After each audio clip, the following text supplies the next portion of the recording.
Sekarang kita masuk ke dalam kategori produk. Nah, kategori produk ini gue kasih nama judul materi ini itu mempersiapkan produk ekspor. Jadi sebenarnya kenapa gue bilang mempersiapkan produk ekspor? Karena seringkali ketika kita mau ekspor kita tuh kadang-kadang kurang paham.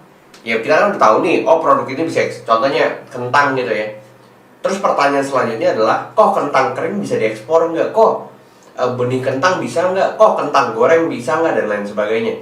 Nah makanya meskipun kalian sudah dapetin produknya, kalian juga tetap harus mempersiapkan produk tersebut untuk benar-benar layak ekspor. Jadi kali ini gue pengen ngebahas beberapa contoh untuk kalian bisa memberikan pandangan kalian terhadap contoh-contoh yang bisa gue kasih. Jadi kalian bisa membandingkan lah, intinya seperti itu. Oke, jadi kayak gini, gue punya perusahaan namanya PT Universal Cocoa Indonesia.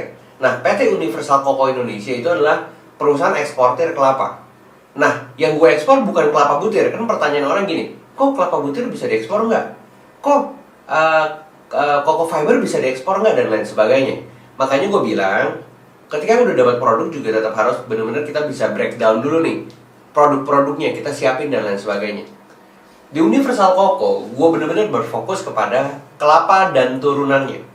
Jadi gue nggak cuma jualan kelapa butir, enggak. Jadi di dalam website gue, di dalam company profile gue menjual kayak kelapa butir, kopra, daging kelapanya, terus cocoa fiber, cocoa peat, itu ya serbuk kulitnya, terus desiccated, terus virgin coconut oil yang minyak goreng dan lain sebagainya. Jadi gue berfokus kepada perusahaan yang punya one stop solution untuk kelapa.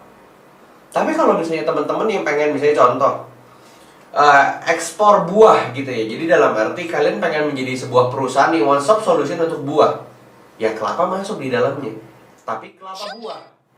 Yang kalian harus tampilkan bukan kelapa dan turunannya. Karena kan kalian berfokus kepada buah, ya kelapa buah, ya semangka, ya durian, ya anggur gitu, ya pisang, nanas dan lain sebagainya. Itu memang kalian harus tampilkan.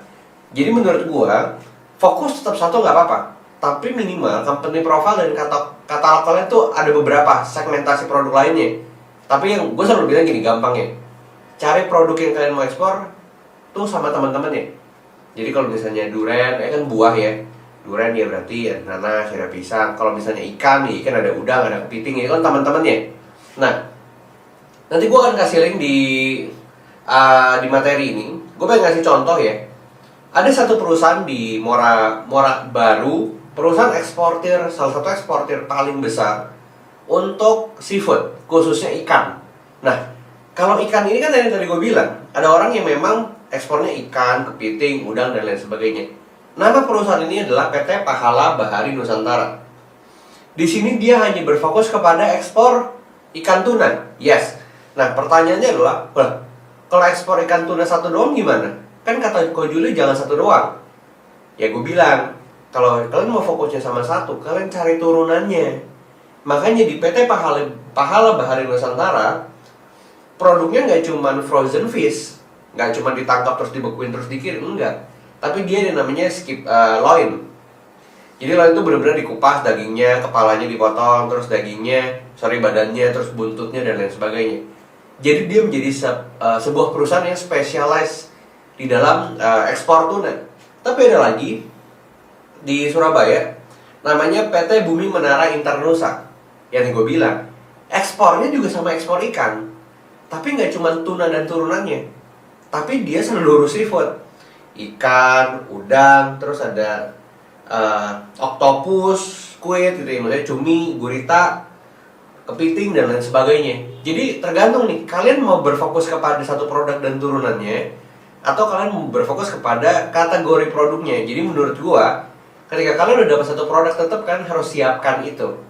Jadi tidak ada yang salah antara satu dan yang lainnya. Tapi ini tergantung bagaimana kemampuan kalian untuk bisa nge-reach atau benar-benar mempelajari produk tersebut. That's why gue bilang product knowledge is very important. Kayak gitu guys. Jadi ini salah satu parameter atau contoh sederhana yang kalian bisa pertimbangkan untuk kalian mempersiapkan produk yang paling bagus untuk kalian ekspor. Kurang lebih seperti itu. So see you on the next video. Bye bye.